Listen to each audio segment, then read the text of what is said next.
God dag og velkommen til Lindalandet.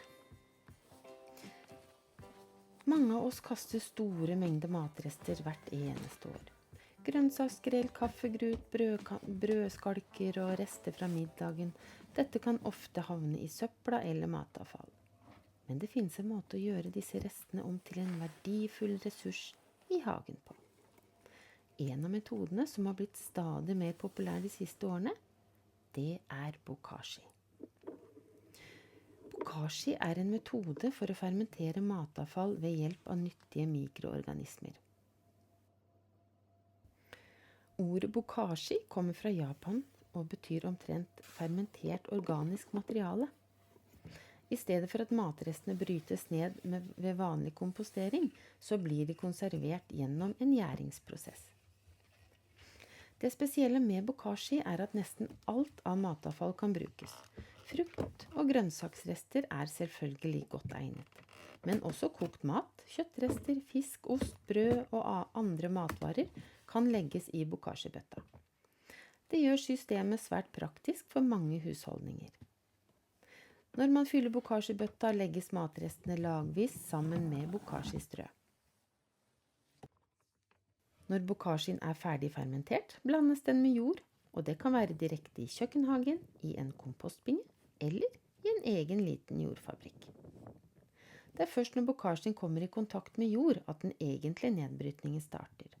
For da overtar bakterier, sopp, meitemark og andre jordorganismer arbeidet.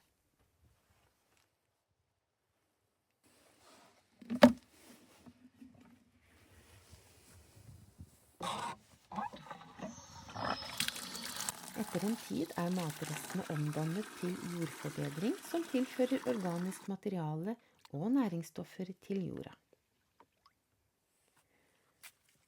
Noe av det fine med bokashi er at nesten alt av matavfall kan brukes. Frukt og grønnsaker, kaffegrut, brød, kjøtt, fisk og middagsrester kan som regel gå i bøtta. Det gjør bokashi til en enkel måte å utnytte ressurser som ellers ville blitt kastet. Og for oss som liker å dyrke, er det ekstra hyggelig å tenke på at matrestene fra kjøkkenet etter hvert kan bli næring for nye planter i hagen. På den måten blir bokashi en del av et naturlig kretsløp, fra mat til jord og tilbake til ny mat igjen. For å få et godt resultat er det også viktig å holde utstyret rent, for bøttene bør vaskes mellom hver gang de tømmes. Og vanlig varmt vann er ofte godt nok. Men dersom man bruker såpe, sånn som jeg bruker grønnsåpe, så er det lurt å skylle godt etterpå. Pakninger og lokk og tappekraner bør holdes rene, slik at bøtta fortsatt er tett. For fermentering, den fungerer nemlig best når det er helt tett, slik at ingen luft slipper inn.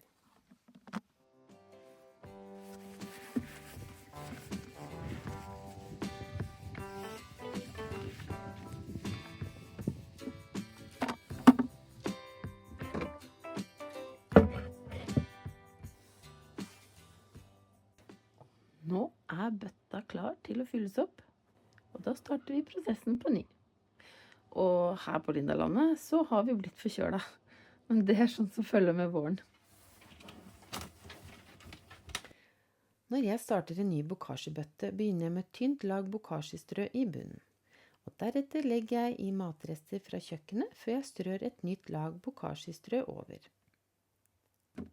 Slik fortsetter jeg lag for lag etter hvert som det kommer nye matrester i huset.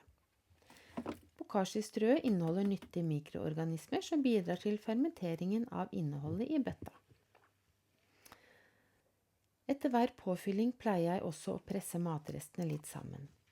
Målet er å få ut mest mulig luft og fuktighet, siden bokashi fungerer best under oksygenfattige forhold. Når innholdet er presset ned, legger jeg på nytt strø og setter lokket godt på plass til neste gang bøtta skal fylles.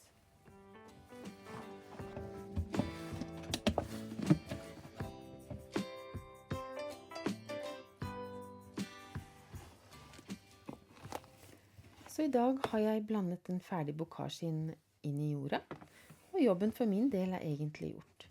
For nå er det naturen som får ta over resten av det arbeidet. Det er kanskje noe av det jeg liker best med bokashi. Vi gjør en relativt liten innsats på kjøkkenet gjennom året ved å samle matrestene i bøtta, og etter hvert får vi noe tilbake som kan komme plantene til gode.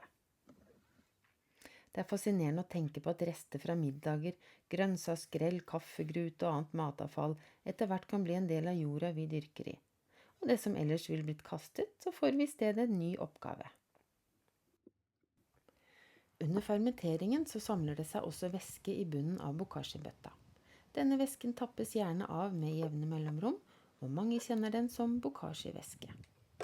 Væsken inneholder næringsstoffer som er frigjort fra matrestene under fermenteringsprosessen, og siden den er ganske konsentrert, så brukes den ikke direkte på planter. I hvert fall vanligvis ikke. Men fortynnes ut med vann først. Mange bruker omtrent 1 del bokashi-væske til 100 deler vann når den brukes som gjødselvann. Eller som her, hvor jeg bruker da bokashi-væske for å ta knekken på plantelus, og det vil si at jeg blander 1 del bokashi-væske til 1000 deler vann, sånn cirka, som er anbefalt dosering. Den fortynnede væsken kan brukes til mye forskjellig i hagen. Grønnsaker, blomster, bærbusker, frukttrær og planter i krukker kan alle få en næringsrik vanning gjennom vekstsesongen. Noen velger også å helle bokashi-væsken i komposten eller jordfabrikken for å tilføre både næring og mikroorganismer. Andre bruker den i sluk og avløp, der mikroorganismene kan bidra til å bryte ned organiske rester og redusere lukt. Hvor stor effekt man opplever kan variere, men for mange er bokashi-væsken en ekstra bonus ved siden av den ferdige bokashien. På den måten får man utnyttet enda mer av næringen som finnes i matrestene, før de til slutt havner tilbake i jorda.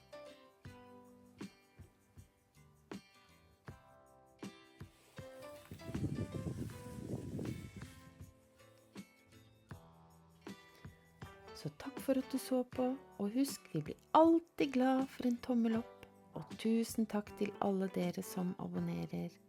Håper vi ses i neste video. Ha det!